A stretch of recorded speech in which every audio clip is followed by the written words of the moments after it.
My favorite show starts now. Damn right. Hey, you damn right. Oh, did it just start? It was on auto start. Okay, well, we're going live. Everybody, hi everybody. If you heard that, I'm sorry. Well, all right. The show started because our YouTube thing was set to auto, which it usually isn't. So here we go. Let's pretend like that didn't happen, and No let's intro? go live. Oh, Nick, do you want to start the intro? yeah. All right, here we go. What do I say?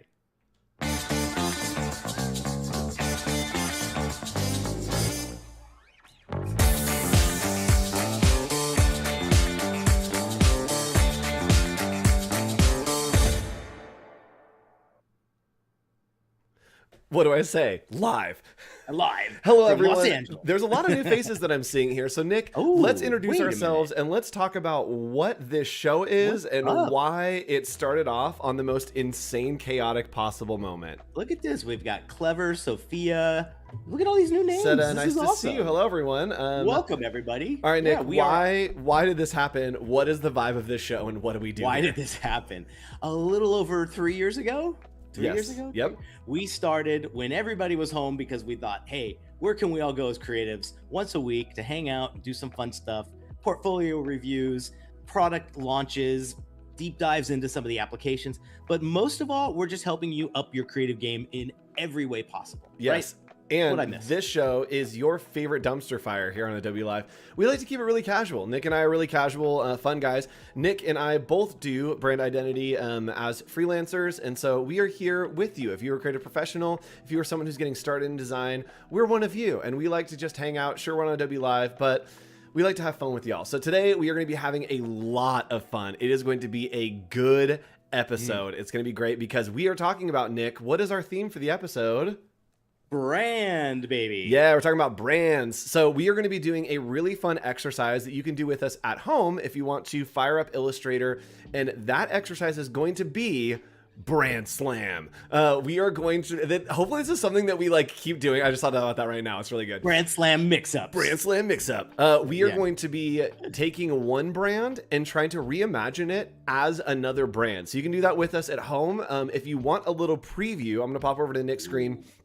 We are doing these brands. If you want to start doing some research, fire up Illustrator. Sprite in the style of Snapple, and Hershey's. Same category. Hershey's in the style of the Los Angeles Dodgers. So we're going to be doing Brand Slam between those two. So you can go open your tabs, do some research, start to understand. But before we get there, we are going to talk about branding. Nick, what is branding? Give us a broad overview of branding. I would say branding is the all-encompassing personality of a particular company, offering, or product. How does that sound? That sounds like you read it from Wikipedia. No, I did not. That was good. That was really good. Gold star for Nick. Because we've done this enough, right? We've Yes. done this enough. We've lectured on it hundreds of times. And it's my favorite thing that I love about the industry. Me too.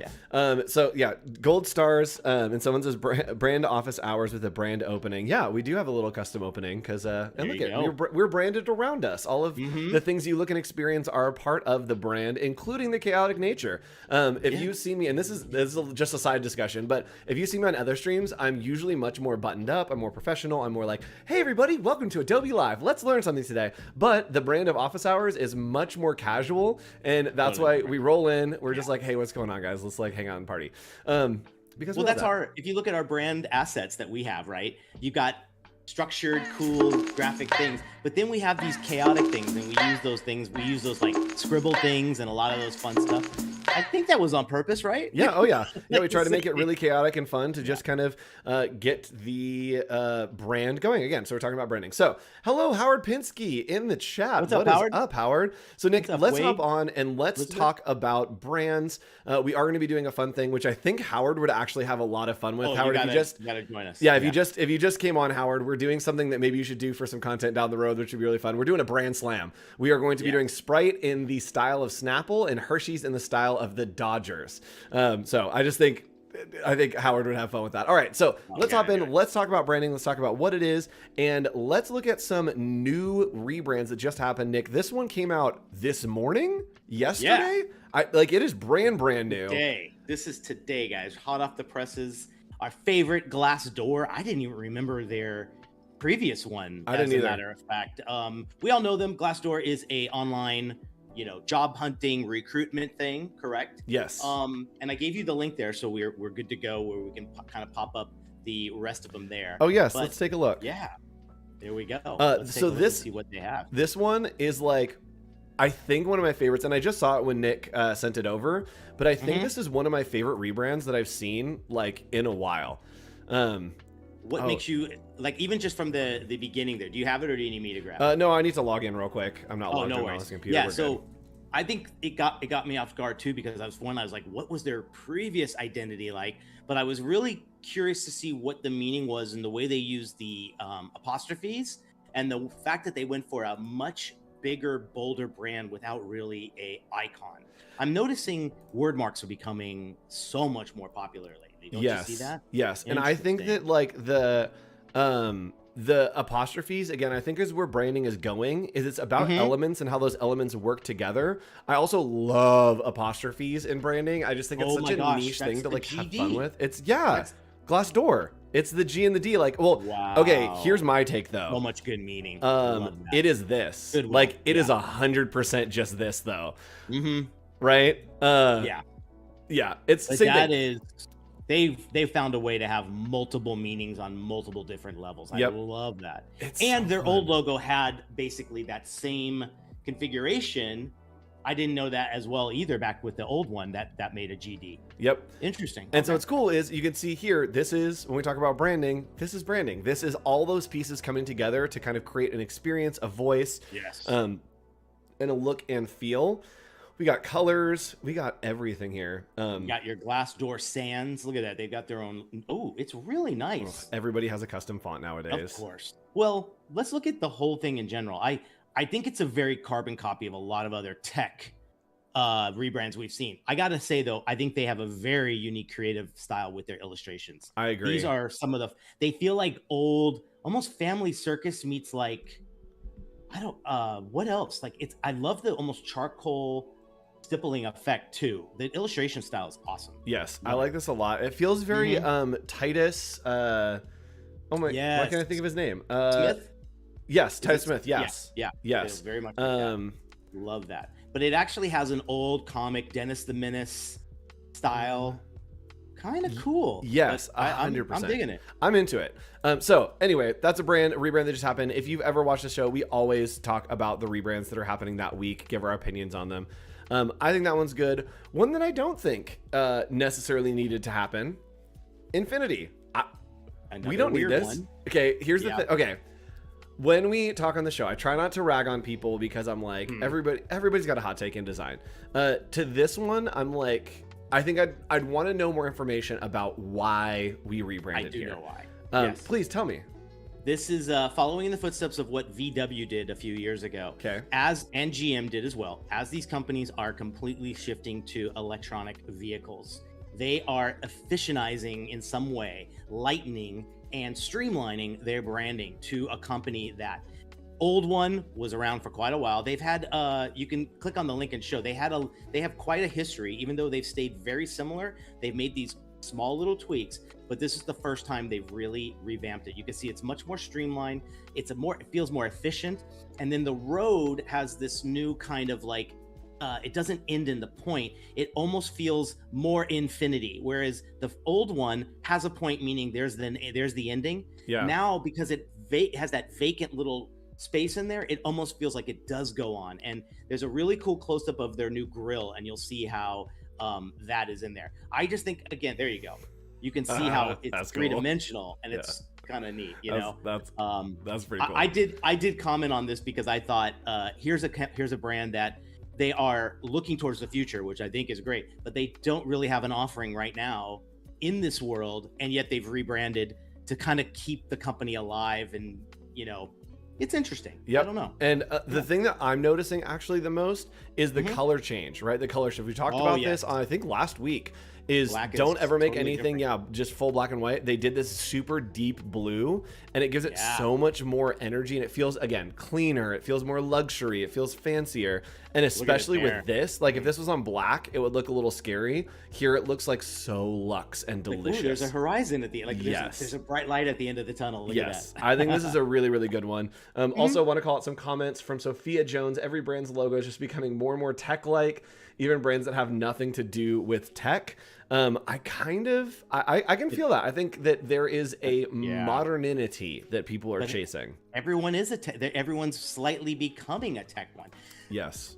Stop talking about Infinity, because this one's my favorite. Nick like saw it and he's like, moving on. Oh my God. This is right. my favorite just brand in general over the last few months. This one by Reform Collective. You can scroll down and see this new, you might have seen this new logo for Runway. I love everything about the logo, the boarding pass, the graphics, the movement. Look, oh gosh, I love this. It's really good. That's transportation done at its best. It's really, really good. I love anything aviation, flight, travel. Come on. This is, I don't even know where they are or how to use them, or if it's in my future in some way, but I will travel on Runway one day. Yes, this is really good. And again, it's all about, I think, like this kind of stuff of showing photography. This doesn't really have anything to do with their business, but it's helping to like sell the story and kind of build the message and build the brand. So if you're ever on working on a brand, it's not just about the logos and not just about slapping it on things. It's about building context around how the brand looks, feels, communicates, all of those things. Yes. And I love that, again, another word mark, right? You could probably use the A. I think they used it on the swag bag and a few other things solo as like an icon. But the word mark is really having a comeback. Yes. Especially in this digital age, I'm kind of surprised we all went to that because of screen size, right? Yep. But this one, I mean, we kind of I think they copied us a little bit though. Remember with office hours and our anchor points, and we chose that font that had the arrow. That's true. Come on, guys. Come on. They checked out Andrew and Nick. Thieveries. Yeah. All right. So let's keep going here and talk a little bit more about branding. We're going to talk about self-branding, and then we're going to get into our brand smash. But let's talk about, is it important to have your own brand? Chat. We need you to sound off on this in a really fun segment that we like to call Trendworthy. Oh, yeah, we can go there. Yeah, we can go. See, we make them flexible. Just know, I had my hand on all the buttons, just waiting to see where Nick wanted to put this next section, because I wasn't really sure where we wanted to land. Yeah, I was like, it could have been DIY, we could have done Spotlight, we could have done a bunch of things. So this is Trendworthy, and let's talk about having your own brand. Nick, what opinions do you have on this? These are some of the things I pulled from my most recent talk that was about giving students this idea. If you're going to do the self-branding, keep these in mind. I love the first quote here. Your life is limited, so don't waste it living someone else's life. Strive for originality. There's too much copycat. There's too much. I love that person's logo. Let me try to incorporate that in there. Yes, it works for them for a reason. Yeah, I say that. Right? This is so mean. I say that at every wedding that I go to. I hate weddings because I've been to so many. And every time I'm like, someone has lived your life before. Like someone has had this before. And I'm so tired of just doing the same thing. It's limited, right? You don't want to be living someone else's or something else that someone else has done. Do something interesting. And I love these points. Authentic, confident, and memorable. What does that mean, Nick? So, authentic, it means it's you. Confident means it shows your expertise. Even maybe if you're too young and you don't feel you have it, here's the first impression to make the confident thing stand out. And memorable. You want people to memorize this and go like, oh, I remember back. Who has that logo with the arrow and the blah or whatever it might be? That is how you will be remembered. And if they need you later in life, they got you because they're going to remember you. Yep. Right? And we're doing less is more now. Totally. Less is more is the thing. That's what we just talked about, how like everything is looking so modern. It's because less is more. Like we're really pushing to minimize, and not really minimize, but like efficientize. Yes. Say more with less. Yes, exactly. That trying to communicate, because attention spans are shorter. We need to get to the point faster. I think that was reflected in branding of things looking simpler, looking more modern. Yeah. And there's so many good examples out there. I just found four really good ones. And I showed these to my students because we all know, like, when you see someone take two letters and put them together and they think they've got a logo, to me, a lot of times that screams maybe you're just starting or you've just graduated. If you can get the confidence as much as these people have. I love the RB one. She's an illustrator. She wanted to have a little touch of that idea, like, hey, I'm graphic design and I'm strong and I've got this confident, memorable thing, but I've got this little flourish of a flower just to show off the illustration skills, right? Yep. Tom is a great one too. If you do hand lettering, let that be known. That's how you're going to memorize and remember these people. Yep. And if you want to learn more about hand lettering, hold on, let me cut back to the close-up. If you want to learn more about hand lettering, you can tune in next week at 10 a.m. every single day Pacific time for a branding workshop with Bob Ewing, one of the best when it comes to lettering. He's going to be showing you how to use pen tool, how to do lettering, how to build a brand, how to make badges. So 10 a.m. set your calendars. You also can set reminders here on Adobe Live. It is going to be an amazing boot camp all week, Monday through Thursday at 10 a.m. Pacific time right here on Adobe Live. All right. Perfect. Got to get that ad in there. Let's look at some bad ones. Yes. Let's see the bad. Now, these are what I typically see students do. And again, doesn't show off the confidence. It's not too memorable because some of these are, almost identical in some way, shape, or form, right? Legibility, readability, weird fonts that aren't that just haven't stood the test of time, right? What do you see as the weak points here? I'm so bored. I, like anytime I see work like this, I'll say it to the person. I'm like, can I get your feedback? I'm like, I'm bored. I've just seen these, like you've seen these a million times, right? That it's lettering with some element. It's both trying to be too many things and not being enough things at the same time. And I think it just is a lot. I think the idea of self-branding to an aesthetic is not a good idea. I think if you self-brand, you need to kind of narrate your own story. And it feels like all these stories that I'm looking at have been told before. And so I have a preconceived idea of what they are. And that's not great. If you're building your own brand, you want to be able to control the narrative. Also, sorry to all these people if you come along the stream. I'm very sorry too. You've been in my pitch deck for my classroom notes for quite a while. We're here to help you. If you would like a private consultation, Nick and I are available to help your personal branding look a little better. One thing I want to say about this too, it also tells me about what you are using as reference, what your taste is in design. Are you aware of what's working right now, and what's fresh and what's new and what's expressive? Yep. This tells me you're looking at the same things over and over again. Yes. And Mimi is saying too busy and most are not quickly identifiable at a small size. Ooh, that's a really good point. If I zoom this out, well, literally none of these are identifiable. Maybe this one, but not really. Yeah. Isn't that crazy? That's wild. All right. So continue around. Let's talk about our self-branding. This is going to be so fun. What's your deal with your self-branding? I got this idea by collecting a ton of really good influence and stuff that I love. Notice I got a lot of stuff in either car and like railroad design. I love old emblems from like what car companies and things like that. Always love. I think the Emmy Award is one of like the most beautiful things I've ever seen. Right. Yep. Something about this. My words were energizing. What else did I have there? Streamlined, high octane, fearless, and targeted, and valiant. I love these. These were the things. These were my describing kind of personality traits that I wanted my logo to have. And when I put it together, I tried to do again. Say the most, all of that, with the least, with one mark. Yes. One mark that could tell all of those. It's targeted. It's efficient. It's moving, and it also just became my O in the name, and it could be my icon mark that I can use anywhere else. Even the colors came from some of these things that I pulled from. That's what we talked about that last week, how important it is to pull colors from the reference and the things that you find that inspired you in the first place, right? Yep. And someone is saying, I love Nick's logo type. Yes, it's gorgeous. Thank you. So let's take a look at my personal brand, because I think that Nick and I have very, very different approaches to personal branding. But same formula. Same formula. Yep. So whenever I'm working on a project, if someone comes to me and asks for feedback, I always ask, what's the thing? I'm like, what's the thing? What's the one thing? What's the thing about it? And so when I was working on my personal branding, I wanted it to just be a thing. Like I wanted the whole thing to be a thing. And so all of my personal branding is literally this. I use almost always black and white because to me, I want the content that I create and the stories that I create are not really cohesive, right? There isn't a lot of overlap in my work. I like to like craft a specific story for a specific thing at a specific time. And so when I was working on a personal brand, I wanted it to be something that I could just slap onto different places and kind of put wherever. I have used this element here as a bunch of different uses. And that's what I'm talking about having a thing. This is the thing to me. And so my business cards, which are not around me. I figured there'd be one here.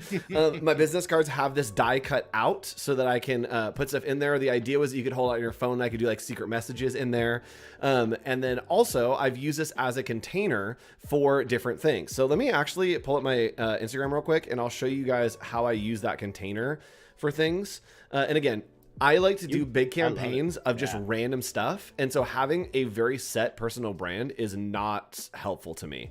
You went all MTV with your logo. I went like very MTV with my logo. Having a fillable space that allows for adaptability, anything spontaneous that you want to say in there. Yes. So this is a great example that I want that logo to just be the thing, right? Pops in, and then you'll see I use this a whole lot to do the Southwest colors, and then they zoom out and become part of that.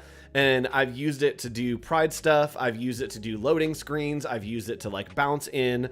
And so it's kind of just the vehicle in which I create my personal brand is this little space. And that's my whole personal brand. Dare I say too, you've got a very long name, right? And I do. A lot, and you always are really good in explaining how to pronounce your last name. I think this does all of that at the handshake by just giving us hawk.co. Yep. And I wanted something that encompassed kind of like, sometimes my work is very gritty and serious. And so I wanted something that I could just slap on in like high texture and ripped in crazy, but something that still has that energy, right? And that's why I add that little exclamation mark because my site and business is called hawk.co. And so I put this in here. So it's like, it's not part of the word, but I want you to feel excited. I want like a little bit of haha on there. And someone saying Hawk using his nickname as his brand is such a great move. So catchy and memorable. Yes. I can't believe I got it. At one point I owned ho.ch. Like I just owned Hawk, and then the Swiss government said, you can't have a two-name domain, and we're going to take that from you. And I said, okay, bye. You had ho.ch? I had ho.ch, and I think it was Switzerland. Is that China? It might have been China. I don't know. Whoever it was, I got a notification that it's like 2 letters are only for governments, and we don't know how you got sorry, this, dude. so we're taking it. I know you got it, but we're taking it back. Whatever. I like hawk.co a lot. All right, so let's talk about unconventional branding, and I have a couple great examples here. And Nick, I actually think, hold on, let's cut here. I think this is a great opportunity to do a segment transition into something that we like to call Back in the Day. Chat, look at you just hanging out there. Chat made it through the transition. All right, so this is something called Ver Sacrum, and Ver Sacrum was happening in the very late 1800s, early 1900s, and this was a magazine that was created during a period of time and by a group. This was kind of in between a movement called Distigal, which was very like structured. And then this was by, I believe that like their name was like The Four. And it was happening in Glasgow, I believe. I'm doing all this from memory. But it was happening in somewhere in Germany, and I think Glasgow. And there were these people named The Four, and they were friends that ended up getting married. It was like a weird situation. But they created a magazine, and the magazine was very much influenced by this style, right? That it was a lot of structure. It was a lot of custom lettering. And this was one of the first places that their branding was that they didn't allow advertisers to take out ads in their magazine. They could have advertisers approach them and they would create the ads for that magazine, right? And so it was stuff that they would break other people's brands to stay on brand with their brand, which I think is so interesting. And that doesn't happen a lot anymore. No. But here is the equivalent of what Ver Sacrum was. So this is, again, we're looking at 1898 for this issue. So late 1800s, we zoom all the way forward to modern day. And that same exact idea of you can't air ads on our network. We create ads for you. What brand is this? Nick, are you familiar? Could you guess what this brand is looking just at this slide? Ooh. Good question. No. Lost movies. You might be a little out of the demographic for this one. Not Blockbuster. Yes, chat, let us know if you realize and recognize what this is. But this is a brand that basically is a sub-brand of another brand, and they have very much taken control of their brand. They have told other people, or they have created ads for other people. They have just been on TV and done their own shows, and they're like, I don't know, we're just going to air this for 15 minutes and just throw it on, right? And so, Nick, the great reveal of the modern day of Versacrum is Adult Swim. There you go. If you ever have watched Adult Swim or you grew up with Adult Swim, to me, this is like the ultimate example of a brand. Like, Adult Swim needs absolutely nothing, and you know that it's Adult Swim. I think it's insane how they've built this brand. And recently came back as a trend on TikTok. And so you may have seen every time that they did something, it was different. Their brand was kind of just like, I don't know, like our name in parentheses, and they would throw it in like rainbows, and like everything was just pure chaos. And that was the brand. And so it came back on TikTok recently that people would be doing random stuff and then put the AS on there for the Adult Swim. And it was like the big reveal. And it just shows how strong that brand is, that they don't need a brand. They just have built the brand, is the aesthetic and the vibe in their shows and how they present themselves. It's almost a placeholder. It's almost like a placeholder for whatever they want to do. Yes, yeah, and I love that. I like to talk about this when I do talks at conferences and stuff, is you're creating the coat hanger for other people's experiences, not creating the experience, right? And so this is very much that. They've created this coat hanger, and they're like, hey, whatever your code is, come hang it out. Whatever you want. Do whatever you want, and that's what the brand is. And so I think this is just like such a great example. All right, let's talk about blending in. This is maybe a bad idea, right, of branding. And unfortunately, a very kind of like hip thing right now. It is. And I've talked to a lot of the buyers at some of the biggest stores across the country, and they are seeing this, and some of them it's actually attracting them to a new brand because they're like, oh, it fits in with everything else I buy. And they buy in this kind of weird, zone where it's like everything kind of meshes together. So maybe there is a benefit to the fact that all these brands look like they came from, in a quick glance, maybe the same company in a lot of ways. They look like they're all the same agency for sure.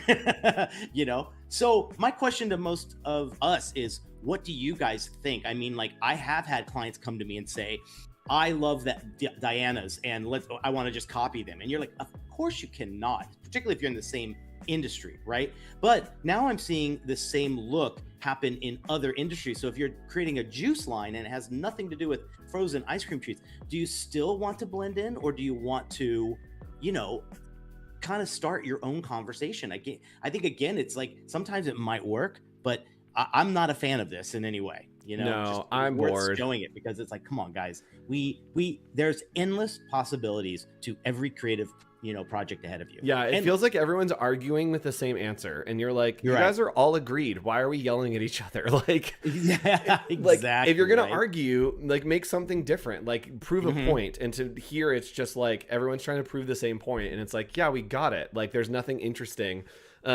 I do think I actually really like this style, but I do think that, like, when you see it all together, the kind of like everyone doing the same thing feels like we're all just like yelling into a crowded room. Yeah. Do you feel sometimes too, when you see this, dare I say this, it feels a little lazy on the design part? Yeah. Sometimes it works. Don't get me wrong. This works for me sometimes. I think they're with the exception of the two juices, it's very clear what everything is here. Yes. Those juices, I think, get really tough to read, particularly written vertically and in that font. But everything else, Dirtbag is hilarious. Now, if you see that amongst all the other protein bars, let's say, that one's going to stand out in that industry. Yep. Not a lot of people do that. So it has some pros and cons. I agree. All right. So let's do this. I think that Nick just got he's getting situated, he's getting ready. All right, everybody, fire up your illustrators. We do have a place for you to post your brand slams, and that is down here, discord.gg/ACC. And over there, you will see that we do have a homework channel. So this is going to be your homework this week, is to try to do a brand slam. Slam two different brands together and create something new and kind of reimagine them to see what you can come up with, right? And so over here is going to to be my screen. This is going to be Nick's screen. And I believe, so the difference between the two screens, let's do that real quick. First screen. Should I put my name on it? Oh, yeah. Put your name on it. But basically the difference is going to be Nick's screen has the dark background. My screen has the light background. There we go. And I'll go back and forth between the two, just so that you guys can see that. But first of all, we are doing Sprite in the style of Snapple. So we'll be taking Sprite and trying to make it Snapple. And Nick, for fun, what do you... do we want to try? Do you want me to do the opposite? Ooh, that's fun. So you do Sprite to Snapple, and I'll do Snapple to Sprite. Okay, I love that. That's a great idea. Okay, cool. And to those 2 points, you come up with 2 words that describe Sprite, and I'll do 2 words that describe Snapple. Okay, fun. Okay. So what do you think? I think that, so I'm thinking of Sprite. So your Snapple should be come up with 2 adjectives. Okay, then, so I'm going to put Snapple big on mine because I'm doing Snapple in the style of Sprite, right? Yeah. Okay, cool. So I think Snapple is relaxed, and I think Snapple is, let me look at I actually pulled it up here so we can see. I think Snapple is fresh, and Snapple is sassy. I think fresh and sassy. I think it's crisp. Oh yeah, crisp. Crisp is a good one. Love that word. Yes. So this is the brand for Snapple right now. So I will be turning this into the Sprite brand, which we actually have right here. So Sprite underwent a rebrand. Very incredible. Less is more. Super incredible. Everything we talked about. Drip, drip, drip. Let's go. Yes, this is awesome. So what I'm going to be doing is I'm actually going to be pulling stuff from this case study just to play around with, to get colors, to kind of get inspiration, and then start building this out. Nick, where are you starting? So if I'm going to take Sprite and turn it into Snapple, right? Sprite in the style stuff, I'm looking for those crisp, fresh, lowercase only fonts that are going to kind of work, because I know what I'm going to kind of do to it. Oh gosh, that looks incredible. Look at that one. But I do want,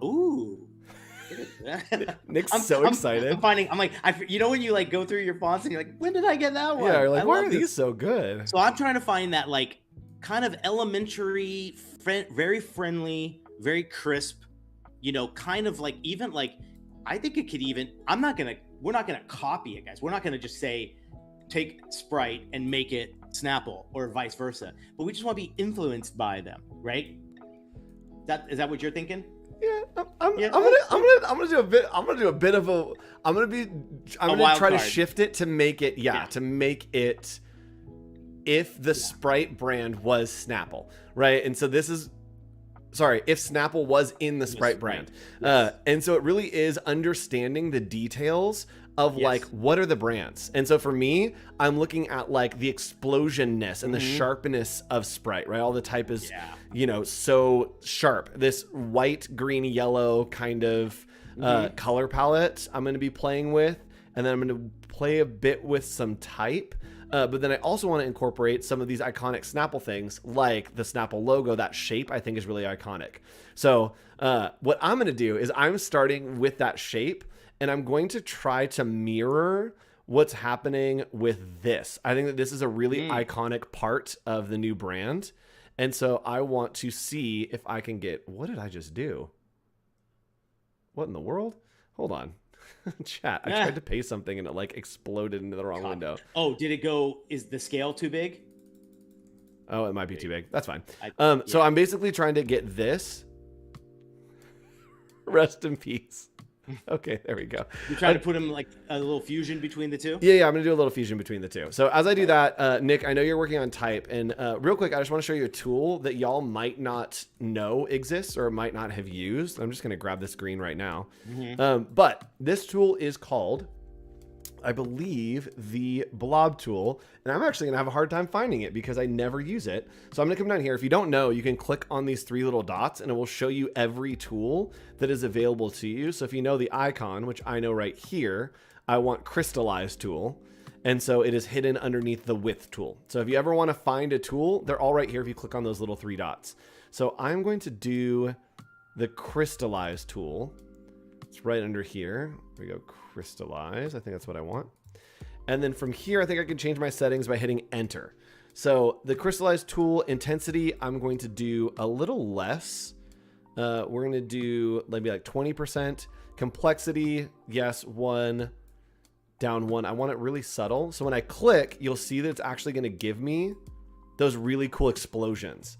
And so I can kind of play around. I'm just clicking and holding, and I can play around with the idea of that. And maybe I do want the complexity to go up a little bit, and maybe this goes back to 50.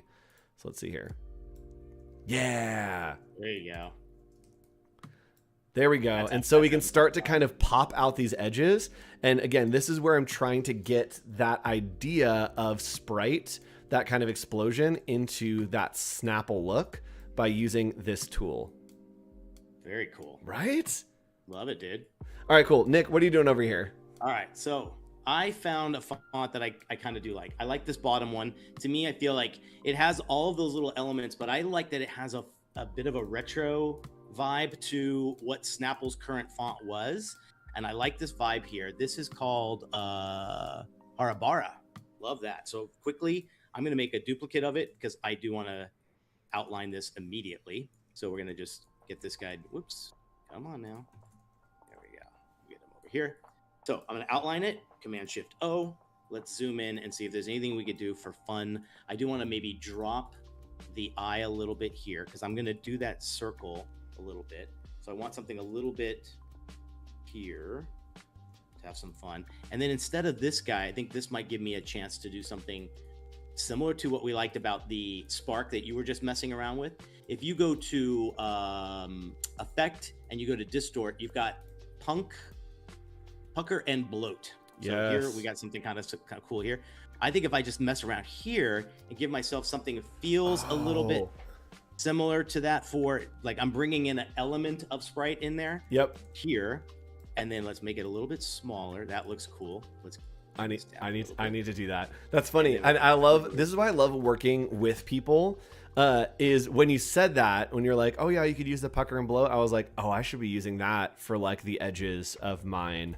Because pucker and bloat just does a better job and it's more precise than the crystallize. And then this T, it did feel a little bit tall to begin with. If I drop it down, it gives me a little bit more room to drop that in there. And if I want, I mean, like this could even be, so I've got to remember that circular kind of border that this has, maybe the T, if I drop this down, is the beginning of that circle that goes around the entire thing. Yep. That might be pretty cool. All right. I'm going to mess with that. I'm playing around some more with this kind of Snapple shape, right, that we had here that I think was really good. And I have taken that shape and then I did the pucker and bloat to it right here. And what I'm going to do is I want to bring back some of that softness because I think part of the Snapple is a little bit of that soft. I don't want to go too hard on the like intensity of sprite. And so I'm just going to expand this here, and then we're going to go to effect, and I'm going to go to stylize and then round out the corners a little bit. And that's going to give me a nice little, it's too blobby. All right, we're experimenting. And Nick, let's talk about this as we keep working here. We talked about our different approaches to branding. What is your approach when you're like starting to work on a brand? Well, first thing I'm doing obviously is we're skipping a lot of the discovery and the research and everything else that we would typically do. I would be in a position where I've got a mood board and some initial comps kind of okayed by the client. Then it's me doing right in there from sketchwork into Illustrator and having some fun. I like to fill an entire artboard up, make it the most messy playground of the beginnings of the brand, and the client never sees this. Like if you have that one file that you know is just yours and the client never sees it, it gives you the chance to experiment, have some fun, make a ton of mistakes as well, try out different fonts and different colors. And that way you just duplicate a whole row and you mess around with those. You play with edit color. There's so many different ways you can do that, right? Yep. What about you? I throw all of the bad stuff until I get a good stuff. Gotcha. That is 100% just how I work. Is I basically am like, it's going to be bad until it gets good. And I don't really have a better way to describe my process, but I kind of have ideas and I'm like, does the concept of this idea work? If the concept works for me, then I keep making it bad until the concept matches with the application. Because I very much would rather explore the concept and not explore the application all the time. Yeah. I'm going to do something really cool here. If you're doing the outside border and you want something uniform, I'm thinking of the Snapple logo itself, right? Where you got this really cool outside border that's really in the right shape and everything. What I typically do as a quick little tool is I'll draw a box around exactly what I want this to have, right? This is kind of my space. And what you do is you just go to object and you're going to go to path and offset path. And what I'm going to do is go like 0.7 too much.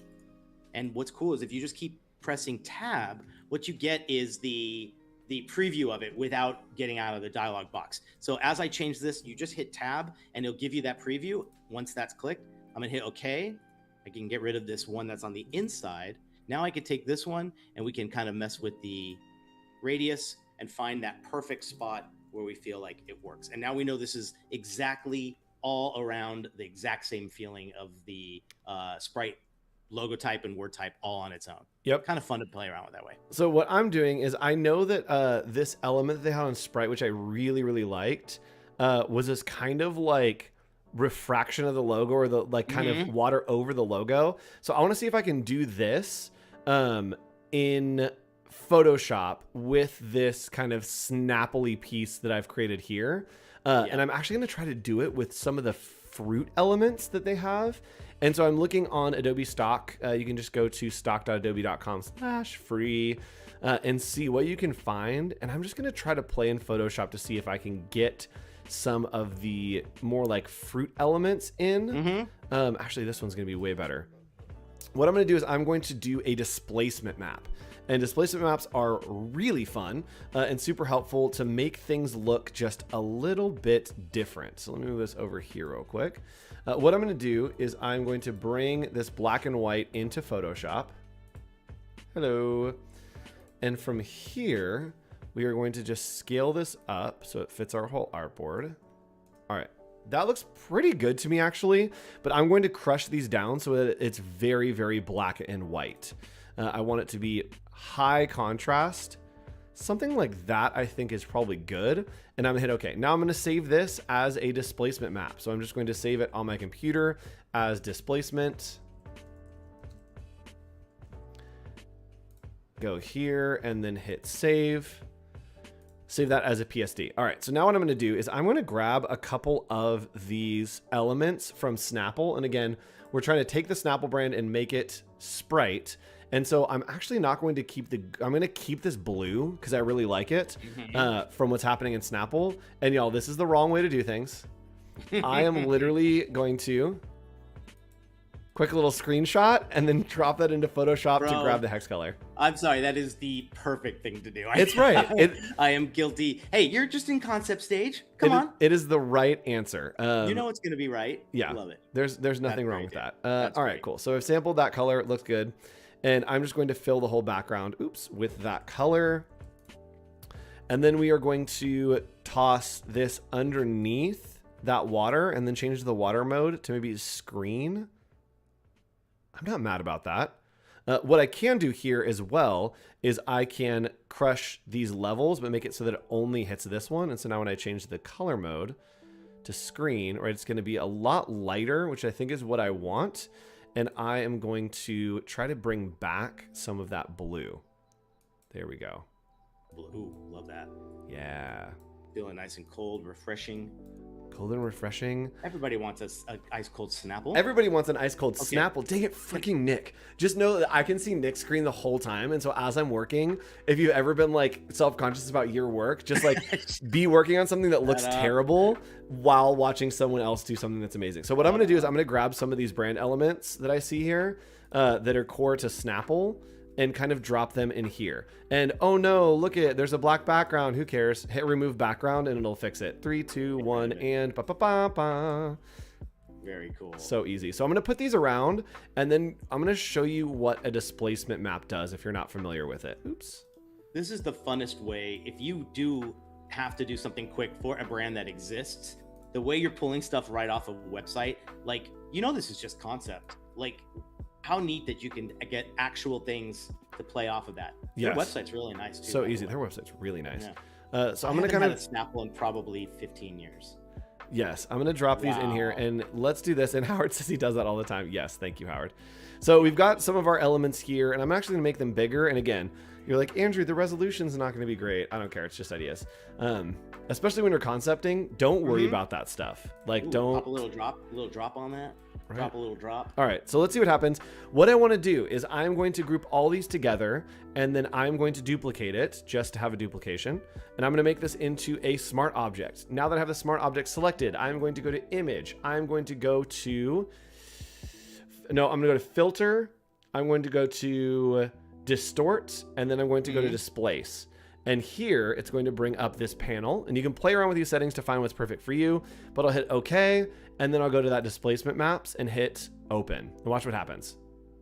It is going to shift all of my pieces by however much they're kind of on the background being moved. And if that man, it's so hard to describe. If it is darker, then it moves further. If it is lighter, then it doesn't. Someone's saying click and drag with the eyedropper tool. Hold on. A whole new effect. Wait, if this works, I'm gonna lose my mind. Okay, so we have the eyedropper tool. Where's the eyedropper tool? Yeah. Up. There you go. There you go. Yeah. All right, so click. Got it. So you click and drag. Oh, it's just. Oh wait, hold on. Can I drag out of? No, I can't drag out. No. No, you're fired. Okay, so I've got these here, and I probably want to bring them below this water layer. And what's cool is, there we go. Now they look like they're in like an icy cooler. And you can see that it's kind of refracting those. It's a little too on the nose for me, so I'm actually going to take the opacity down. And now we've got this kind of underwater effect. And if I wanted to, I could actually undo this. Let's undo this real quick. And I'm going to take my settings down so it isn't as crispy. And it's going to be a little more of a subtle displacement. So convert to smart object, filter, distort, displace. And I'm going to change these to like 5 and hit OK. Grab my displacement map. And now there we go. It's just a little bit less. And I'm going to drop that below this layer. And we'll put it at like an 80%. There you go. Nice. Let go of the click on the color you want. Oh, yes. Okay, yes. All right, Nick, let's go back to your screen because you actually are making progress. I have duplicated before I make any changes. I'm a big fan of just doing a shift drag duplication, having a new one so you don't spoil anything. This is still just a line around there. It's not a shape, okay? So the final tuning is I'm going to bring the P up to that. Now, if you look here, technically what I have is just a line. So I'm going to take this and going to expand it. And what that's going to do is it's going to give me the actual shape that I wanted, but I have it now in this form. So what I've got to do is cut through a few things here, and I think it's going to look great. First thing I'm going to do is the P. You're going to go here, go back to offset path again, and I'm going to be probably quite big there. So I'm going to go 0.1, hit tab. That's not enough. So see what I'm trying to do is I'm trying to get an actual area here that I'm going to cut out from the line. So let's try 0.2. That looks a lot better. Okay. So I'm going to go back to Y so you can see this. There's that. If I send this to the back and I take that plus this, we go to our old friend Pathfinder, and I'm going to just do minus back. And you notice what that does is it does the perfect curvature right here, all equal, all uniform when it comes to that. The only other thing I got to do now is this one here. So the best thing about path and offset path is it keeps that last one you had. So if I go here, notice, see what it's done? It's made an offset of exactly the burst we have. We're going to click this, send it to back. And from here again, we do minus back.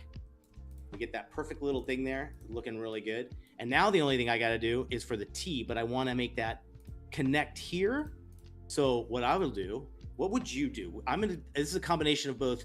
I think I'm going to do minus back and then maybe a little bit of divide in there to make that work. Yes, sure. Right? Nick, just know that when you start talking, when you have a really good design and you start talking and then you ask me a question, when you start going through your process, I just check out because I'm like, man, this is really great information for our audience to know, but I need to step my game up so I'm not paying attention to what you're saying. So I have no clue what question you just asked me, but the answer is yes.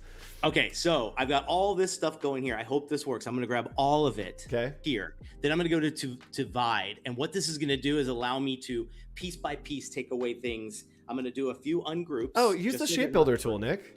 Oh, that's a good idea. Yeah, you should. Shape builder would be way easier, and you'd get you get less shapes. You get less extra shapes. There we go. Oh, so these combined, I see. So because this was combined down there. Oh, I see. So I've got to do this. Let's go here. And for this one, I'm going to break it right there with the cutting tool and right there. Yeah, the shape builder is. I always find that you use the one you know the most. Yes. And I think for some reason I know that one a little bit better. There we go. Okay, so I think this works.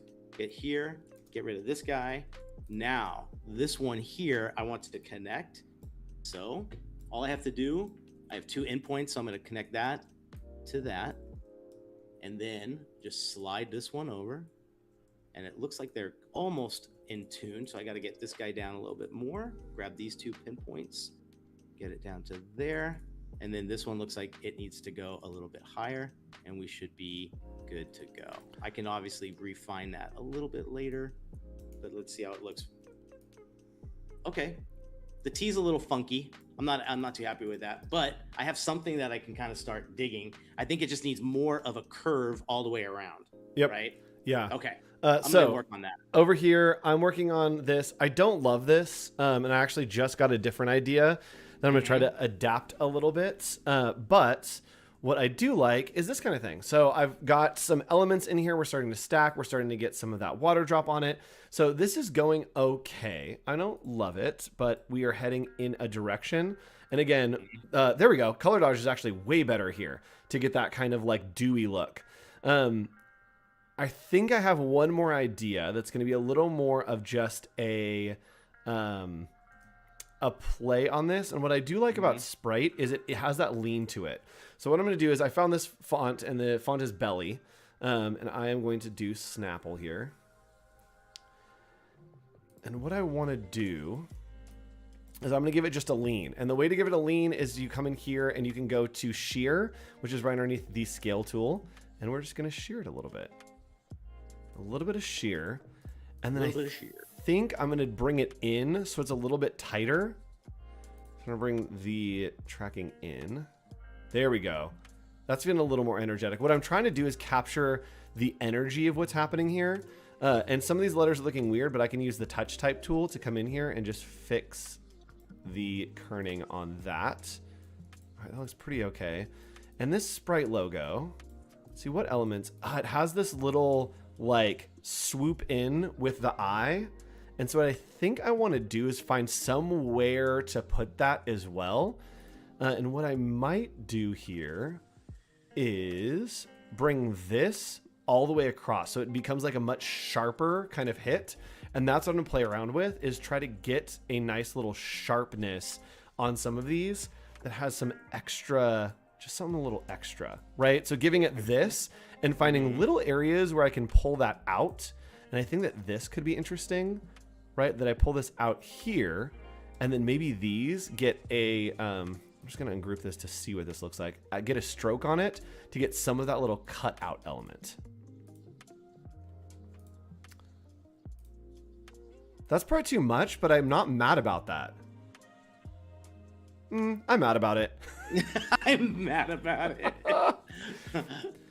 Let's see, where else? I like that. Chat, do you have any other ideas of where I can get some momentum flowing for this? Because I want it to really fly on this left and right, but I do feel like the L is the only place I can do that. And maybe it comes all the way across. Ooh, that's not bad. Yeah. That's not bad. So what I'm going to do here... You're just feeling really like 1950s version of Snapple in a way. Yes. So I'm going to add an anchor point here. And this is a nice little hack. So I want to make sure that I'm following the kind of curve of the S, but right now it's feeling a little bit too thick. So what I can do is I usually like to just round out one of these. Oh man, it needs to be sharp though. All right, so let's try to hit it so that it is coming down at this angle, and then it's coming through at this angle. And Nick, do you ever do this with your type? Is find different angles to hit? Oh yeah, because if you're gonna make a cut, you might as well pull from something that's already there, right? Yes. I love that. Yes, totally. All right, so then this needs to come there. So then this can come over here. Maybe it goes up here. Let's see what that looks like. Oh yeah, not mad about it at all. Snapple. All right. Yes, this is very, you're right. It's very 50s. And I kind of want this to go all the way. I don't know. This will go all the way. Yeah, this will probably look weird, but maybe. Ooh, let's match that angle. What do we got? Ooh, maybe similar look here. All right, where are you going at, Nick? I think I got something I want to try and make the actual angled version of it already. So I've got this as my... We have 2 minutes. Oh, geez. All right. All right, this might be a part 2 episode. Here we go. Let's just take it. We're going to go here. Get rid of the other T in there. Yep. And someone is asking, do the serifs of the P's along the letters? I agree. This could be a thing. But I also think that I was playing around with this idea. What if this, right? I'm going to invert it, transform, reflect right there, like became this, right? That there's one down here that like this top part just goes away. I'm going to use the eraser tool. Don't do that. I just don't have time. Right. And it is like this becomes like the hit of that Snapple. I think is really fun. And then this one maybe gets that like stroke on the outside to give it a little bit of oomph. And we'll bring it above that one. Oops. That's fun. I think that's really fun. And I just bring this down so that it would go all the way down. Like that. Oh, that's way better. Yeah, that's way better. I need to work on the actual application of that, but I think that that's really fun. And I think it's like a cool idea to match the freaking Nick, to match the Sprite. So Nick is, guys, Nick is so good. I hope you know that Nick is so good. Look at all the mess ups. Look at the T and the star. It's messed up. We're gonna fix somewhere. That. Okay, hold on. Let me at least make mine blue to be like I did something. Actually, here, let me make it white, and then we'll bring it over onto my little Photoshop document. Oh, and then we can pretend like we did a thing. All right. Look at that. Chat, thanks so much for joining us. That was fast, guys. It was really fast. Okay, so here's Nick's doing Sprite in the style of Snapple, and here's my Snapple in the style of Sprite, which is not mad. I'm not mad about it once it got in here. So we will come back to this probably and continue it going. But as always, join our Discord. Let us know what you are making and how you are doing your Brand Slam.